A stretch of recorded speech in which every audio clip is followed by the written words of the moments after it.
once a month. He did not like coming up here in the frozen weather because in Florida it's not like that. But anyway, Fred, besides Fred, any of you have anything that you'd like to say? Fred will speak for us, I think. Good. Fred, okay. Tom Wilson says Fred will speak for everyone. Be careful what you wish for. That's good. Fred, go ahead. First, and don't worry guys, it's shorter than it looks. I do want to preface what I prepared, and it's so short I didn't type it because I only wrote this up like on Tuesday, so some of it I'll end up just reading, because memory isn't that great to memorize this. In Florida we have this ailment, later comes out an item titled Alzheimer's. So I might have forgotten if I tried to just memorize it. But just a couple things.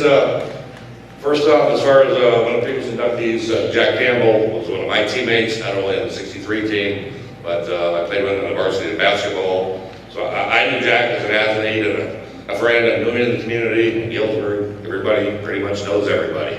But I admired his talent and abilities as much as an athlete. It's one thing that Coach may not know, because he knows everything else about football.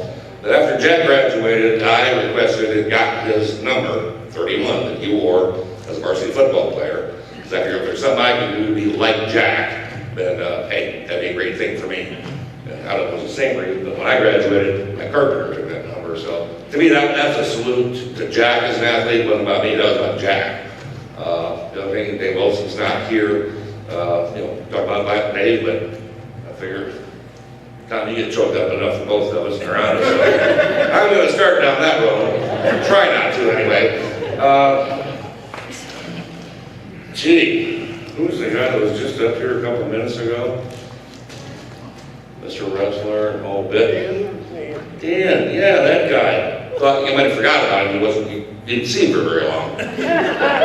Two things, Dan. First, until today, I always thought Coach McGinnis liked me best. I remember those days, and I thought, Pete, he only did that just for me. Not true, I suppose. The other thing, having the ability to get here last year, and boy, some of these individual athletes, I thought I did pretty good in school until you hear the likes of, Jim Chase, Vicki Bourne. Like, why don't you just guys make a list of what they didn't win when they were in school, the records they didn't set, and didn't only take that much. I think until this year, Dan, you're probably right up there. I thought last year, besides all the other records she set, Vicki probably held the record for the longest acceptance speech at these ceremonies. So you got her, man. So there's another notch in your belt. I don't think anybody's going to break that record. I don't plan to or even try. Anyway, those are great stories. I think that's a little bit of what I want to put here too, because this is a team award. So many of you are here isn't about me. It's about tennis and about how it's impacted me. So, and for any trivia buffs, you ever get on Final Jeopardy? Think about that. I played every sport in high school. What I loved about tennis, I think, to me, it was my favorite sport. One, because I think it's the only major type sport. It only matters who wins the last point, wins the match. You can play football, score a touchdown with no time left, and you're going to lose by a whole bunch. Same thing, shoot a basket full court, you're going to lose. Hit a home run on the ninth, you can still lose in baseball. Those types of things. I don't know about back rap, and all that stuff. But major sports, so, not like, I don't have to worry till the last point. But if I can put my focus to try to do that, where I know I'm going to win the last point, you're going to be a winner. I don't always win the last point. Thanks, Mike Kerrigan. Thanks, Dave Wilson. KBA, 2 KBA finals. I did the championship. But that's the great thing about it. Other things, maybe half the time you play singles, half the time you play doubles.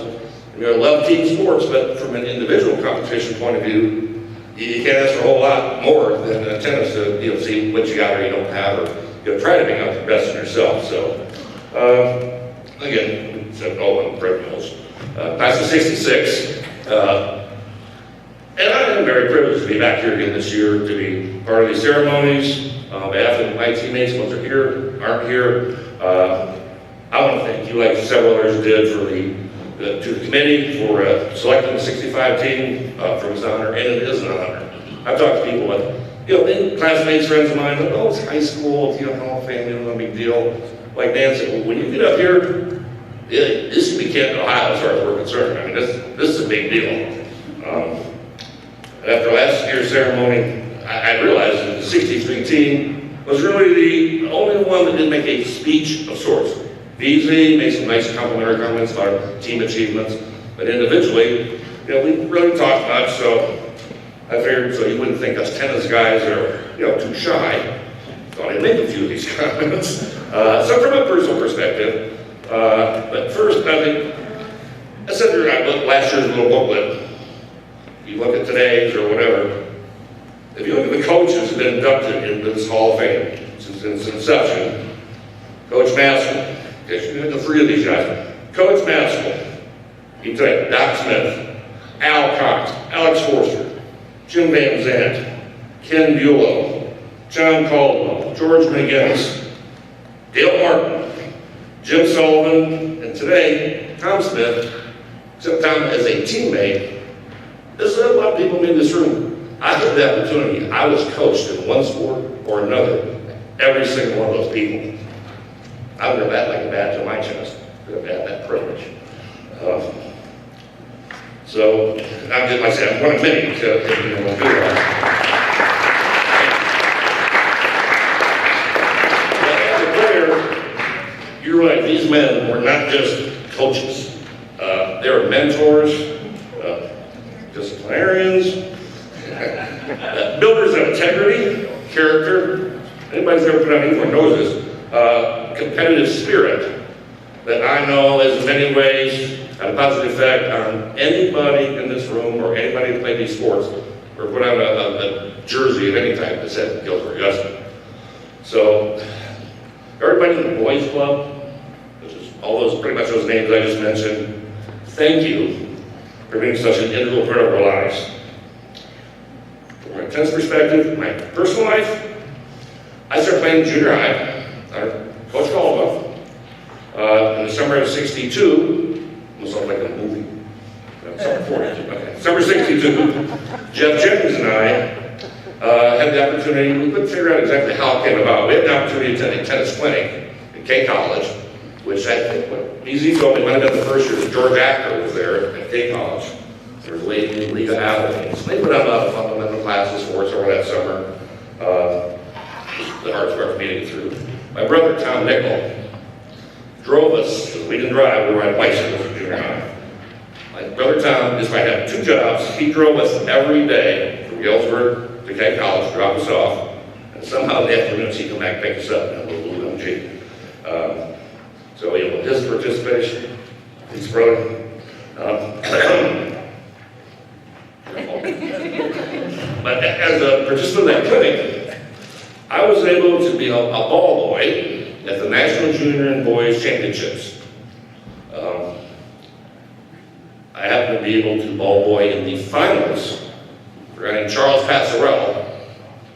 And I don't know how, but a lot of people participated in that.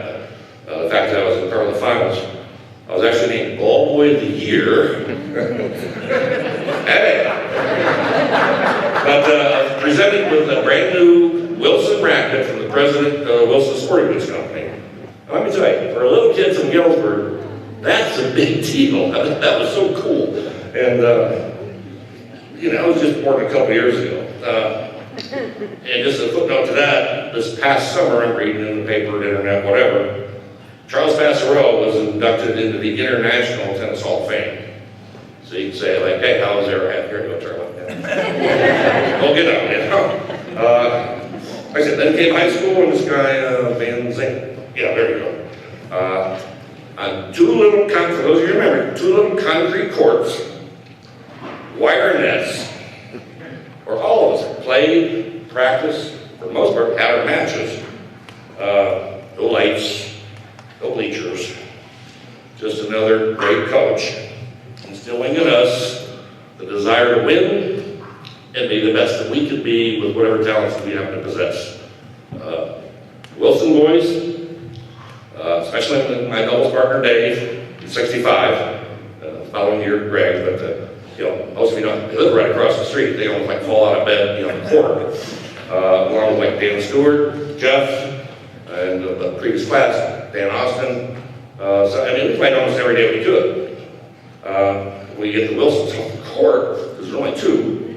I mean, we did because we just love playing tennis.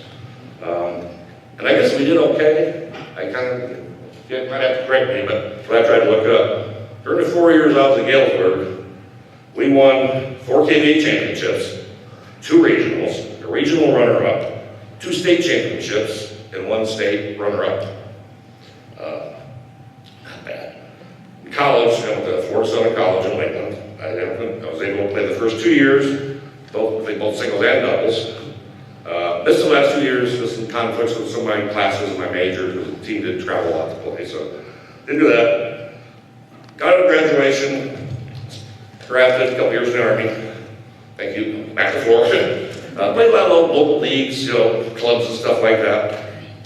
1977, I was able to attend the time it was called the Patsy Grand Slam in Boca. That was one of the major type tournaments around the country back then. And getting some type of like a VIP pass, that type of thing, whatever.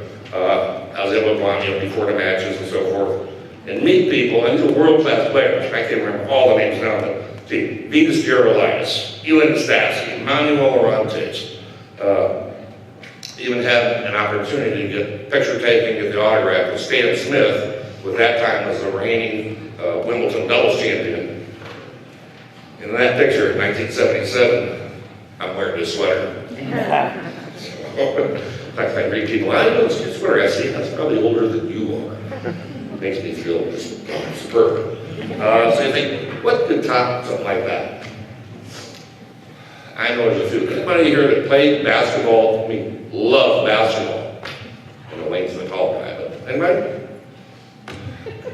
Now, and woman, whatever. So visualize this.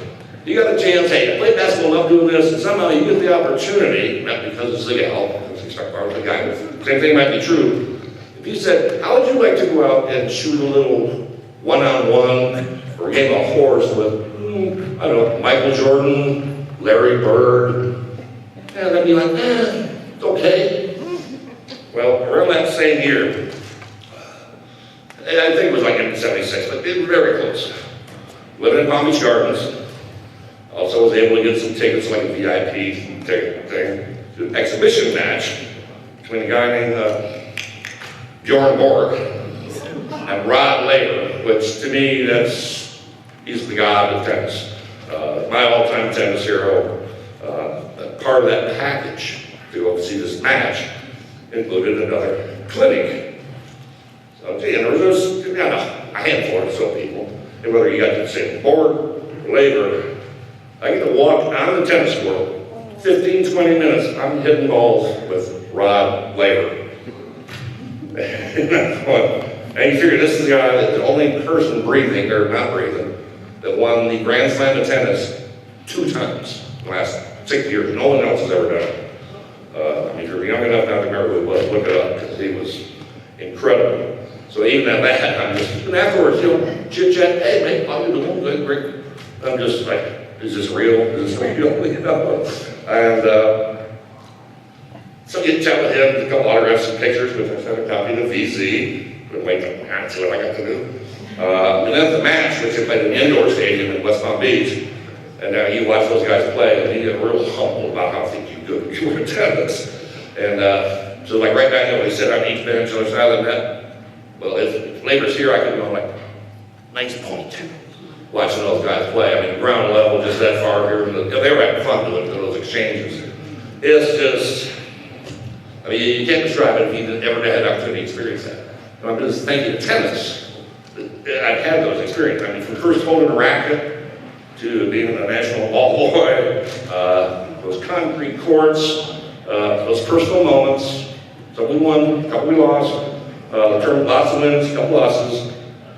And I think that all these guys, even my people, for everybody's played this, they're life experiences. And it's not just a sporting thing. They're ones that I'm not ever forget. For that, I think tennis. Because Dan Stewart and Dave Wilson were the only seniors that year. freshman the first year that I coached, but I surely appreciated what John Caldwell did and what Dick Hendershot did, and for Augusta and Galesburg, and for the young people that went to school here, whether they played tennis or not. My belief was that they appreciated their friends who did play tennis. And that's all that one can ask for in anything is the respect of their age mates in regards to the sport. And that is the conclusion for the 65 tennis team. And I'm looking forward to seeing what Coach Bill Maskell has got in store for the lady football team. Last year, it was great. I hope he asked them to say something, because my recollection of them is that they all had something to say. They all.